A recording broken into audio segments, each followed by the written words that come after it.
میگویم با همه دوستداران و هواداران عالمی رنگین و زیبا و ناتکراری کودکان. پیشنهاد شماست برنامه نوبتی انگوبین طریق تلویزیونی بهارستان از مرکز دلخوشی کودکانه ماداگاسکار. ما در هر برنامه میکوشیم تا شما را با هنر و مهارت باز یک خردسالی صاحب استعداد دیگر آشنا گردانیم و این تنها بهر بالیده روحی شماست دوستان عزیز. قهرمانی برنامه امروزمان مجتبی می باشد. او هنوز 6 سال دارد ولی نوبسته به این خردسالی خویش او شغل دوست داشته خود یعنی شعرخوانی را به استعداد تبدیل داده است که او را در همه جا معرفی می‌گرداند. خوب اگر شما با دیگر پهلوهای هنر و مهارت این کودک صاحب استعداد آشنایی پیدا کردن خواهید، پس جریان برنامه انگوبین را همراه باشید. و تماشابینان عزیز لازم به تذکر است که سرپرست دائمی برنامه ما مرکز دلخوشی کودکان ماداگاسکار می باشد.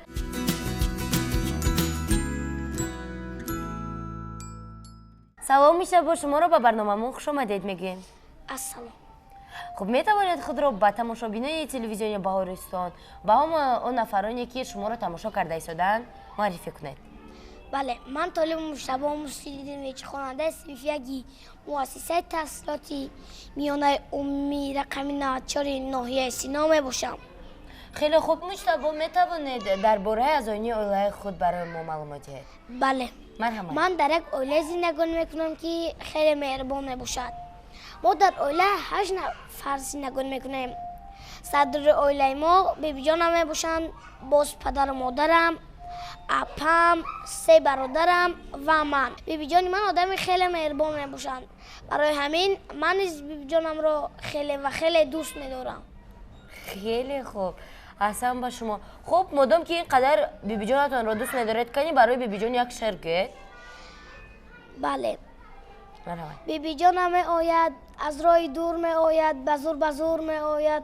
بیبی جانم آید ما خرسند کیسه هایش پوری قند مویز و مغز می آورد چیزای نغز می آورد. مویز و مغز می آورد و چیزهای نغز می آورد ها؟ بله. کنی چیزهای نغزی آورده است در کجاست؟ اصلا و شما خب باز درباره کدام از عائله‌تان شعر می‌دونید؟ مثلا درباره پدر و مادر؟ بله. آدم همه عمر خانه و در گوید، فرزند و زن و یار و برادر گوید. چون نان به لبش رسد اگر بی پرواز، چون جان به لبش رسد مادر گوید. باز یک شعر درباره مادر. خب مرحمت. گویند مرا چون زاد مادر، پیستان به دهان گرفتن آموخت. شبها بر گوهر من بیدار نشست و خفتن آموخت. یک حرف و 2 حرف بر زبانم الفاظ نهاد و گفتن آموخت. دستم بگرفت و پا به پا بود، تا شیوه را رفتن آموخت. پس هستی من زی هستی اوست، تا هستم و هست دارمش دوست. آفرین. خب اکنون درباره پدرتون شعر نمیخونید؟ میدونم. میدونید؟ مرحمت خوانید.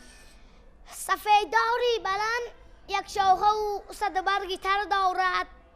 پسر در کو عشق افتد چه پروای پدر دارد. پدر در کودکی از شوق دل دستی پسر گیرد. با امیده که در پیری پسر دستی پدر گیرد.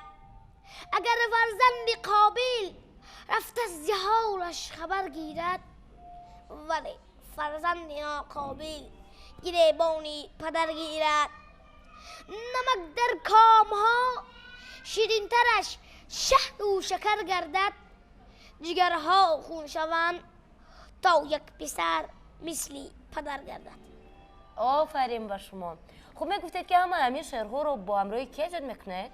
با همراه پدرم ایجاد میکنم این شعرها رو. چرا با همراه بیبی، با همراه مادرتون و با همراه پدر؟ برای اینکه پدرم شخص شعر دوست است، از مولانا جلال‌الدین رومی را با من ایجاد میکنم. خیلی خوب. یعنی شما همه شعرها رو با همراهی پدرتون ایجاد بله. میکنید؟ خب ایجاد نمودن یک چنین شعرهای دراز با شما دشوار نیست؟ نه. خب اولین شعری که شما ایجاد کرده بودید کدام شعر بود؟ طفلی و دامان مادر. خب اون رو در سنی چند سالگی ایجاد کردید؟ در 4 سالگی. البته که با همراهی پدر هم اینطوره؟ بله. تماشابینان عزیز متوجه باشید زیرا مجتبی این زمان به ما اولین شعر رو که در سن 4 سالگیش ایجاد نموده بود قرائت میکنند. مرحمت. طفلی و دامان مادر خود بیشته بوده است، چون به پای خود روان گشته سرگردان شده. خیلی خوب. همگی دو مصرع؟ بله. به هر حال این شعر نهایت پرمضمون است ها؟ بله. آفرین. خب اینک می گفتید که ما در کجا زندگی میکنیم؟ ما در جمهوری تاجیکستان زندگی میکنیم. پایتخت جمهوری تاجیکستان کدام شهر است؟ پایتخت جمهوری تاجیکستان شهر زیبا و دلارای دوشنبه باشد که این شهر را من از همه شهرهای دنیا بالاتر میدانم و دوست میدارم، برای اینکه این شهر پایتخت وطن عزیز من میباشد و من فخر میکنم که چنین وطن زیبا و آباد دارم. محض برای این همین وطنمان ما را همچون تاجیکستانی میشناسند. آفرین. خب اکنون می گفتید که یگان شعر درباره شهر دوشنبه درباره وطنی دوست داشتهتون میدونید؟ بله. خاکی وطنم سرمه چشمانی من است، روی وطنم آینه رخشانی من است، نوری وطنم آفتابی تابانی من است، مهری وطنم در دل جوشانی من است.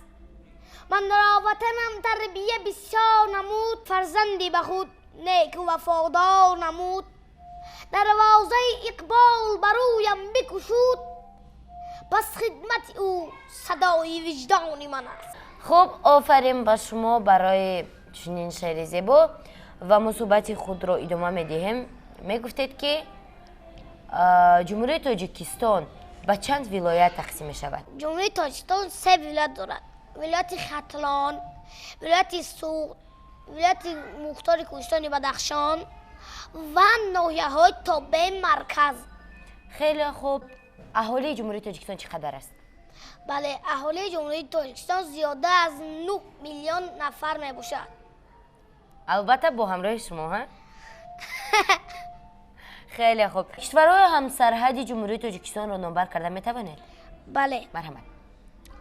جمهوری تاجیکستان با دولت های افغانستان، قرقیزستان، چین و ازبکستان همسرحد می باشند. احسن به شما. خب چون سخن درباره وطن می رود مقدسات وطن را نامبر کرده می توانید؟ بله. مقدسات جمهوری تاجیکستان پرچم، نشان و سرود ملی می باشد. خب درباره پرچم یگان معلومات دارید؟ پرچم ما از چند رنگ عبارت است؟ بله، پرچم تاجیکستان از 3 رنگ عبارت است. کدام رنگ ها؟ سرخ، سفید، سبز. آفرین. خب درباره پرچم یگان شعر میدونید؟ بله. پرچم تاجیکستان چون بخت یاوری ما، خورشید سان همیشه تابنده بر سر ماست. آفرین.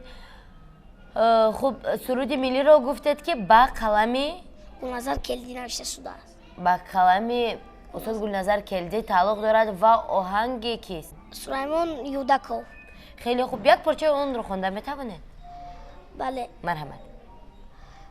دیار ارجمند ما و بختی ما سری عزیزی تو بلند بود، سعادتی تو دولتی تو بگزند بود، ز دوری زمانه ها رسیده ایم و زیر پرچمی تو صف کشیده ایم زنده باشه وطن تاجیکستان آزادی من.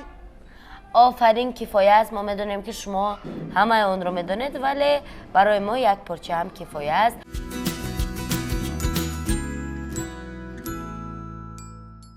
صحبت رو ادامه میدیم. قهرمانان جمهوری تاجیکستان رو نامبر کرده میتوانید؟ بله. در جمهوری تاجیکستان 6 قهرمان می باشد: صدرالدین عینی، باباجان غفور، میرزا ترسورزاده، امام علی رحمان، نصرت الله مخصوم و شیرشاه شاه تیمور. خب اکنون میگفتید که صدرالدین عینی کیست؟ سردفتری ادبیاتی معاصری تاجیک می باشد. خب میگفتید که باباجان غفورов یک کتاب مشهور دارد. این کتاب چی نام دارد؟ تاجیکان. تاجیکان به نهایت خوب. صدرالدین عینی کیست؟ صدرالدین عینی سردفتری ادبیاتی معاصری تاجیک. خیلی خوب، یعنی سردفتر ادبیات معاصر تاجیک صدرالدین عینی می باشد. آفرین. سردفتر ادبیات کلاسیکی فارس و تاجیک کیست؟ استاد ابو عبدالله رودکی. خیلی خوب. اکنون شاعران کلاسیک و معاصر را نامبر کرده می توانید؟ بله. سراول شاعران کلاسیک.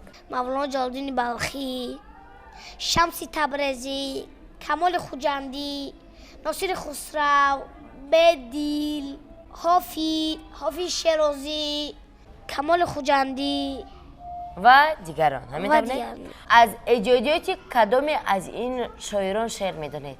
از نظامی گنجوی میدونم. خب از نظامی گنجوی هم می توانید؟ مرحمت.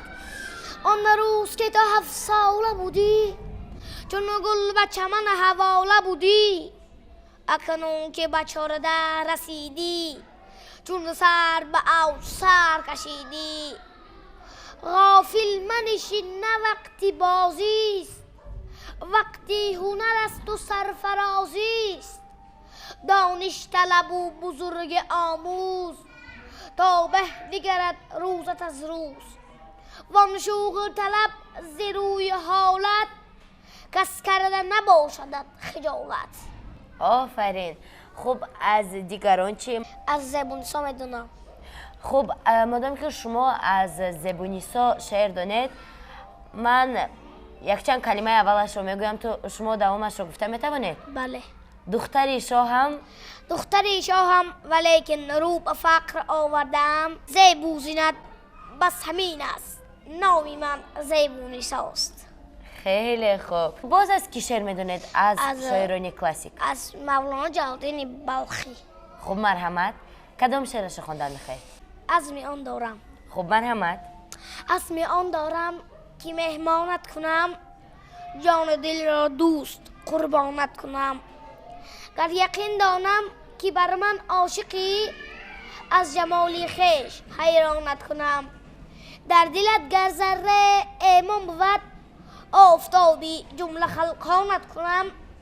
گر کمر بندی به خدمت همچو مور، ملک ها بخشم سلیمانت کنم. بر سری گنجم چو ماری خفته ای، همچو ماری خفته به جانت کنم. همچو افلاطون و لقمان حکیم، من به یک گفتار نادانت کنم. گر کشی فرعون نفسی خویش را، در زمان موسی عمرانت کنم. عاشقی گر میکنی مستانه باش، از شرابی عشق مستانت کنم. در توکل همچو ابراهیم باش، آتش نمرود گلستانت کنم. گر به ترکی سر نهی مردانه وار، همچو اسماعیل قربانت کنم. گر دوست خانه کنی زنبوروار، کم امارت کن که ویرانت کنم. گر امارت را بری بر آسمان، عاقبت بر خاک یکسانت کنم. کوی قافت را بسازم آسیا، آب برارم چرخ گردانت کنم. شمس تبریزی تو با مولا بگو، دفتری اسرار دیوانت کنم. خیلی خوب. آفرین. باز از کی شعر میدونه؟ باز از مولانا. یعنی باز از مولانا میدونید ها؟ خب مرحمت. باز یک شعر دیگر خوانید. امروز کسی بهرمی اسرار کسی نیست، ما تجربه کردیم کسی یاری کسی نیست. هر مرد شتردار اویسی قرنی نیست، هر شیشه گل رنگ حقیقی یمنی نیست. هر سنگ و گل گوهری نایاب نگردد، هر احمد و محمود رسولی مدنی نیست. بر مرده دلان پند مده، خویش میازار، زیرا که ابو جهل مسلمان شدنی نیست. بر مرد خدا پنجه میافگن چون امرود، این جسم خلیل است که آتش زدنی نیست. جایی که برادر به برادر نکند رحم، بیگانه برای تو برادر شدنی نیست. خوشنود نشو دشمن اگر کرد محبت، خندیدن جلاد ز شیرین سخنی نیست. 100 بار اگر دایه و طفلی تو دهد شیر، غافل مشوی دوست که مادر شدنی نیست. تشکر زیاد. نهایت شعرهای پرمضمون هستن، همین طور نه؟ بله.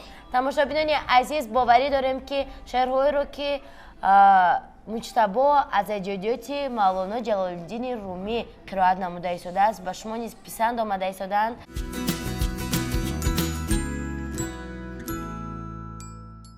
خب میتوانید باز یگان شعر دیگر از ادبیات مولانا قرائت نمایید؟ بله. مرحمت. دلا نزدیک کسی بنشین که او از دل خبر دارد، بسیاری آن درخت رو که او گلهای تر دارد. در این بازار عطاران مرو هر سو چوب کاران، به دوکانی کسی بنشین که در دوکان شکر دارد. به هر دیگه که می جوشد میاور کاسه و منشین، که هر دیگه که می جوشد در اون چیزی دیگر دارد. مناله بلبلی دستان و زیری ناله مستان، میانی صخره و خارا اثر دارد.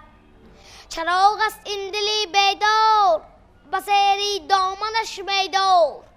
از این باد و هوا بگذر هوای شور و شر دارد. ترازوگر نداری پس تو را زوره زند هر کس. یکی قلب بی آرایت تو پنداری که زر دارد. تو را بر در نشاند او به تراری که می آید. تو منشین منتظر بر در که این خانه 2 در دارد. آفرین. همین خانه هم 2 در دارد. اینجا انیخترش خانه نیست، مرکز دلخوشی کودکان است، ولی به فکر من که نه تنها 2 در بلکه یگان 4-5 در دارد. همین طور نه؟ بله. شما تا به حال چند درش را دیدید؟ 2 تا. هزل است، ولی شما میتوانید انا همون مثالی رو که گفتید که این خانه 2 در دارد، همین رو بیان کرده میتوانید که چی معنی داشت؟ بله، یعنی که این خانه 2 در دارد، 2 دری دنیا. 2 در دنیا است بله. که با یک چشم میآییم و با دیگر میرویم. بله. خب چنانه که به همگان معلوم است، موضوعهای غزلیات مولانا جلال‌الدین بلخی نهایت گوناگون هستند، همین طور نه؟ بله. خب باز یگان شعر دیگر رو قرائت نموده میتوانید؟ بله. مرحمت. باران که شدی مپوس که این خانه کیست، سقفی حرم و کعبه و میخانه یکیست. باران که شدی پیاله ها را مشمار، جام و قدح و کاسه و پیمانه یکیست. باران تو که از پیش خدا می آیی، توزه بده عاقل و فرزانه یکیست. آفرین. خب باز یگان شعر دیگر هم قرائت کردن میخواهید؟ بله. مرحمت. خیلت رها کن ای دلا دیوانه شو و اندر دل آتش درآ پروانه شو. همه خویش را بیگانه کن، همه خانه را ویرانه کن. وانگه بیا با عاشقان همه خانه شو. رو سینه را چون سینه ها 7 آب شو از سینه ها. وانگه شرابی عشق را پیمانه شو. خب این نوبت کمی موضوع رو دیگر میکنیم و باز برمیگردیم به سری موضوع مولانا جلال‌الدین بلخی.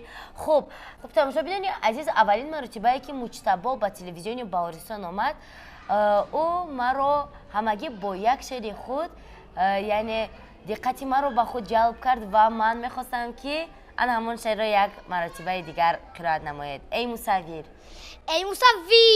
صورتی یاری مرا بیناز کش، چون بنازش کی رسیدی بگذار من خود میکشم. آفرین. این شعر را کی ایجاد کرده است؟ این رباعیاتی عمر خیام است. خیلی خوب. باز یگان رباعیات دیگر رو میدونید از عمر خیام؟ بله. مرحمت. شبی تاریک سنگستان و من مست قده از دستی من افتاد و نشکست نگهبانش چنان نیکو نگه داشت وگرنه 100 قده افتاده بشکست. خیلی خوب، اصلا با شما. خب انا اکنون بیاید موضوع رو باز دیگر کنیم ها؟ بله. خب میگفتید که شما خواندن و نوشتن رو میتوانید؟ بله. خب میتوانید هم؟ انا اکنون تماشا بینانی عزیز بیاید یک جایی میسنجیم که آیا او خواندن و نوشتن را میتواند یا اینکه نه. خب چنانی که شما از شماره های گذشته برنامه ما آگاه هستید، در هر برنامه ما چنین لوحه های مخصوص رو استفاده می نماییم که با یاری این لوحه ها ما حرف ها رو از اشتراکچیان برنامه ما میپرسیم و همزمان تا چه اندازه آنها جو بجا گذاشته میتوانند رقم ها رو یا اینکه نمیتوانند از این نیز آگاه میکردیم و این نوبت به مجتبی رسیده است. مجتبی، خب اکنون من حرف رو به شما نشان میدم و شما گویید که این کدام حرف است؟ د. با حرف د یگان شعر میدونید؟ دانش طلب و بزرگی آموز تا به نگرد روزت از روز. انا این کدام حرف است؟ کنی با حرف یگان کلمه گویید؟ انار، باز؟ انگور، خیلی انجیر. خوب، آفرین. انا این کدام حرف است؟ ف. کنی با حرف ف یگان کلمه گویید؟ فرناز، باز کی؟ فریدون. خیلی خوب، آفرین با شما. انا کنی استید؟ انا این کدام حرف است؟ م.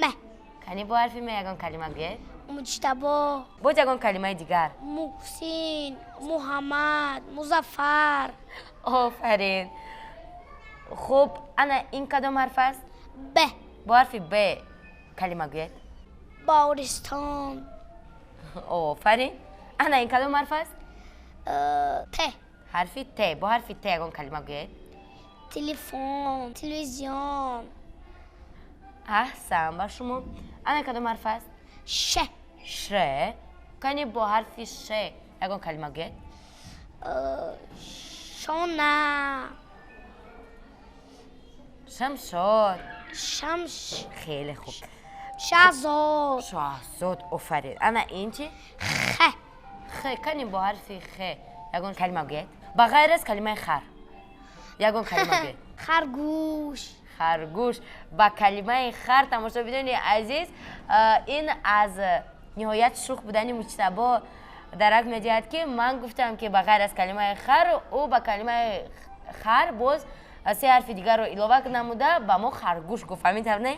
کنی باز یگان چیز دیگر گویید؟ خوشتر ز کتاب در جوان یاری نیست در غم کده زمانه غمخواری نیست هر لحظه با او در گوشه ای تنهایی صد راحتی هست و هرگز آزاری نیست. آفرین به شما. انا این کدام حرف است؟ او. کنی با حرف او یگان شعر یا اینکه یگان کلمه گویید؟ عقاب. باز چی؟ عثمان. آفرین. انا این چی؟ ل. ل. به نهایت خوب. انا این؟ ک. انا این؟ ر. پ. یا. انا این چی؟ ژ. آفرین. انا این چی؟ ا. انا این؟ یو. آفرین. خب تماشا بینید عزیز، چنانی که با شما معلوم گشت مجتبی همه حرفا رو میشناسد و همزمان او توانست با یک چند کلمه و شعرهای نمبر نموده خود ما رو هم با ما معلومات دهد و هم کمی ما رو خرسند گرداند، یعنی خنداند. همین طور نه؟ بله. آفرین. خوب، ولی با تنها نمبر نمودن حرف ها مجتبی خلاص نمی شود. او را می باید که رقم ها رو نیز نمبر کند. خوب، اکنون لوحه رو در جایش می گذاریم و می گذاریم به رقم ها. خوب، حاضر یک و یک باره من این رقم ها رو می ریزم، شما باشید باید جا به جا گذارید و بعدا اونها رو نمبر میکنیم. بله. بشود؟ بله. خب با شما وقتی معین داده می شود تا با انجام رسیدن موسیقی شما باید جا به جا گذارید. زودتر باشید. خوب، زودتر باشید، وقت به آخر رسیده است. زودتر زودتر. آفرین.